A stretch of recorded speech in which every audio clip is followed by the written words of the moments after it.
would you introduce your characters and tell me a little bit about them? Sure. I play a character called Alita, and Alita is, she really is like, she's a leader. She is, she's working up the ranks, and she's very much, she's very dedicated, and kind of, I think unbeknownst to her, like feeds very much into a system that she doesn't even know that she's like actively participating in, until the kind of rug is like pulled out from underneath her, and she kind of can't unsee what she sees, and really has to use all of those leadership skills to like rally her friends, and I guess fight the forces of evil. Yeah. As one does. Fight the man. Fight the man. Fight the metal alien man. Yeah. There you go. My character's name is B127. And he actually is, he's at the bottom, way bottom of the corporate ladder. I mean, he's below the whatever's below that. Yeah, he's a worker bot. But he's a guy that sees the silver lining of everything. And so everywhere he goes, every station that he has to work in, he just thinks is the best thing in the world. And he just makes do. He makes lemonade out of lemons. It's just kind of his disposition. Yeah, and he's really very kind of optimistic. He's an optimistic person, yeah. As you've described, your characters are obviously very different.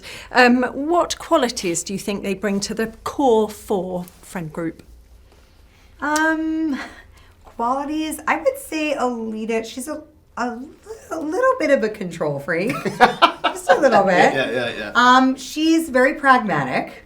And I think she also, she's someone that like is good at identifying other people's qualities and their shortcomings and like also lifting them up so that they can like reach their fullest potential. That's her I think that's a good quality of hers. Yeah. That's what she contributes to the group. It's funny because I think my answer is a little meta, because I think that ultimately he brings levity to the group, but he also, ostensibly, he's the comic relief of the adventure. And I think that even in real life, there are people who are the comic relief. And if things start to get a little dark or a little dour, a little intense, you need somebody to be the release valve. Yeah.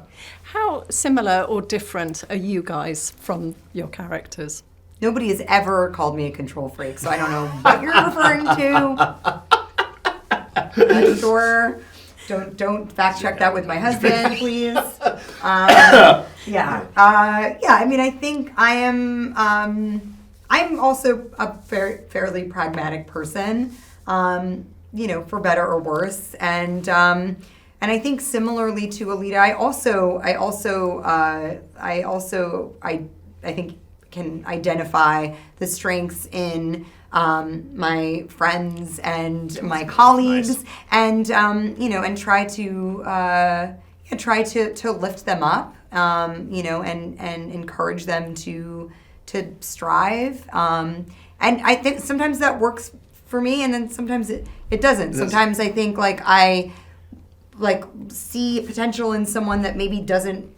Also, maybe they don't want to. Or don't believe it in themselves. Yeah. And they maybe don't want to strive for that same thing. Maybe they're happy where they're at. And I'm like, but you could also be doing this, And that's just my own frustration. I have to let go of those expectations. I think it's actually a very sweet quality to have that, to see the potential in others, yeah. And I mean, I really, I want people, I do want, a quality of myself, I want people to feel comfortable, but I also, I would say I'm a little different because I do what I can to meet people where they're at. I think B is really kind of it's almost a campaign in a way. He's like, here's who I am, and I would love to know everything about you, but I also want you to know everything about, you know what I mean? So I don't, he's in that way, a bit of a self-promoter. So I think we're a little different in that regard, yeah. You did give me a business card, though. I did, yes. Okay. Influencer.